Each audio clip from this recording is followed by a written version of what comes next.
मागील भागात इंजेक्शन्सबद्दल ऐकल्यानंतर शरद मोहिनीशी अबोला धरतो. पण एके दिवशी मोहिनी जेव्हा त्याला बोलतं करते तेव्हा त्याला त्यांच्यातील अबोला सहन होत नाही आणि तो सांगतो की त्याच्या मनात गिल्ट आहे, पण तरीही त्याचं मोहिनीवर खूप प्रेम आहे. ते दोघी जेव्हा एकमेकांच्या मिठीत हरवलेले असतात तेव्हा शरदला एक आवाज ऐकू येतो. आता पुढे. शरद हळूच डोळे उघडतो. पाहतो तर काय, मोहिनी तिथे नव्हतीच, पण त्याच्या हातात मोहिनीची ओढणी होती. शरदच्या डोळ्यातून अश्रुधारा वाहू लागतात. त्याला आठवतं की आता तो खूप म्हातारा झालाय आणि मोहिनीला जाऊन 1 वर्ष होत आलंय. तो मनात म्हणू लागतो, का मोहिनी, का तू मला सोडून गेलीस? आपण तर एकमेकांशिवाय राहू शकत नव्हतो. मग तू एकटीच का गेलीस? मलाही तुझ्यासोबत घेऊन जायचं होतं ना. त्याचे अश्रू पुन्हा झरझर वाहू लागतात. पुन्हा आवाज येतो. आजोबा, कुठे आहात तुम्ही? शरद भानावर येतो आणि त्या मुलाचा आवाज ऐकून त्याच्या चेहऱ्यावर एक स्माईल येते. तो आवाज त्याच्या नातूचा म्हणजेच सोनूचा होता. हातातील मोहिनीची ओढणी खाली ठेवून लगेच शरद लगबगीने बाहेर येतो. त्याचा नातू त्या रूमच्या बाहेरच उभा होता, पण त्याला माहीतच नव्हतं की त्याचे आजोबा त्या रूममध्ये आहेत. शरद जसं त्या रूममधून बाहेर आला त्याने सोनूला मागून हलकेच उचलले. मग सोनू म्हणाला, आजोबा, आलात तुम्ही? मी कधीचा शोधतोय तुम्हाला. मला खाली ठेवा आजोबा, तुम्हाला पुन्हा पाठीचा त्रास होईल. मी आता मोठा झालोय. त्याचे बोलणं ऐकून शरदला हसू येतं आणि तो त्याला खाली ठेवतो. सोनू लगेच आजोबांच्या गळ्यात पडतो. आजोबा, आय मिस यू. सॉरी आजोबा, मला यायला थोडा उशीर झाला, कारण माझ्या एक्झाम्स चालू होत्या ना. मला यायलाच जमलं नाही. मग सोनूला बोलता बोलता लक्षात आलं की आजोबा स्टोअर रूममधून बाहेर आले होते. मग तो म्हणतो, आजोबा, मला एक सांगा, तुम्ही स्टोअर रूम मधून बाहेर का आला? काय करत होता तुम्ही तिथे? आपण तर फक्त न लागणाऱ्या वस्तू तिथे ठेवतो ना. मग तुम्ही तिथे काय शोधत होतात? हे ऐकून शरद म्हणतो, अरे सोनू बाळ, तुझ्या मोहिनी आजीच्या आठवणी आहेत इथे. हे ऐकून सोनू म्हणतो, आजोबा, तुम्ही आजीला खूप मिस करता ना. मी ना आता तुम्हाला एकटा अजिबात सोडणार नाही. तुम्ही आता माझ्याकडेच राहायचं, माझ्या रूम मध्ये. मी तुम्हाला अजिबात आजीची आठवण येऊ देणार नाही. मी तुमची खूप काळजी घेईन.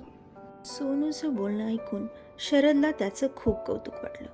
पण त्या चिमुकल्याला काय माहीत की आपल्या आठवणीतून आपला प्रेमळ व्यक्ती कधीच दूर होऊ शकत नाही. तो सतत आपल्या स्मरणात असतो. शरद आणि मोहिनीचं नातं तर खूप वर्षांपासूनचं होतं, अगदी त्यांच्या बालपणापासून. कितीतरी त्रास, कितीतरी सुखदुःख त्या दोघांनी मिळून अनुभवलेले होते. त्यांच्या आयुष्यात येणारे गोड अनुभवांचे ते साक्षीदार होते.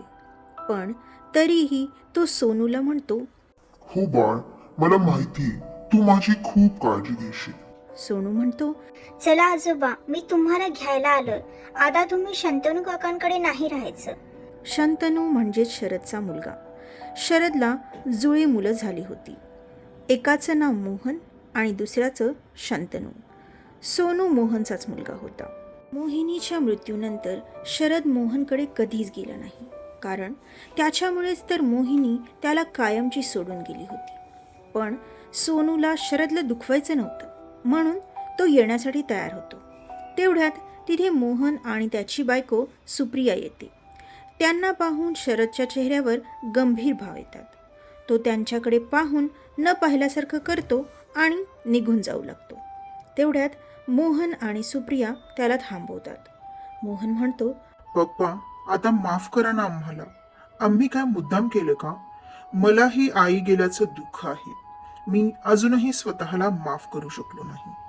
प्लीज पप्पा, तुम्ही तुमचा अबोला दूर करा आणि आमच्यासोबत राहायला चला. शरद त्यावर काहीच बोलत नाही आणि सोनूला घेऊन जाऊ लागतो. तर सुप्रिया समोर येते आणि सोनूला म्हणते, सोनू, तू जाऊन चिमूसोबत खेळ. चिमू म्हणजे चिन्मयी, शंतनूची मुलगी. त्याच्या एवढीच होती ती. मग सोनूही आजोबांकडे पाहतो. शरदही इशाऱ्यानेच त्याला जा म्हणतो. मग सोनू पळतच चिमूकडे जातो. सुप्रिया शरदला विनवणी करू लागते. म्हणते, पप्पा, काहीही झालं तरी मोहन तुमचाच मुलगा आहे ना. त्याला प्लीज माफ करा आणि मलाही माफ करा प्लीज. मी तुमच्या पाया पडते. तर शरद तिला अडवतो आणि म्हणतो, सुनबाई, तुम्ही ह्या घरच्या सून आहात. सून ही घरची लक्ष्मी असते. पाया पडणं हे तुम्हाला शोभत नाही. यावर मोहन म्हणतो, पप्पा, सोनूने काल सर्व घर डोक्यावर घेतलं होतं. रात्री कसं बसं त्याला सांभाळलं. सकाळी उठल्यापासून अन्नाचा एक कण नाही घेतला. तुम्हाला घरी आणल्याशिवाय जेवणार नाही असं म्हणतोय. तुम्हाला तर माहितीये पप्पा, सोनू आधीच किती वीक आहे आणि आतापर्यंत जेवला नाहीये. त्याला काही झालं तर प्लीज तुम्ही चला आमच्या बरोबर. हे ऐकून शरद मनातच असं म्हणतो, ह्याला ह्याच्या मुलाची काळजी आहे, त्यामुळे मला घेऊन जायला आलंय. नाहीतर इतके दिवस ह्यानं फोनवरून माझी साधी चौकशीही केली नाही. पण तरीही सोनूसाठी मी जाणार. म्हणून शरद तयार होतो. नक्की काय कारण होतं ज्यामुळे शरद आपल्या मुलाशी म्हणजेच मोहनशी बोलत नव्हता, हे जाणून घेण्यासाठी ऐकत रहा अडगळीची वस्तू. आजचा हा पाठ कसा वाटला नक्की कळवा. धन्यवाद.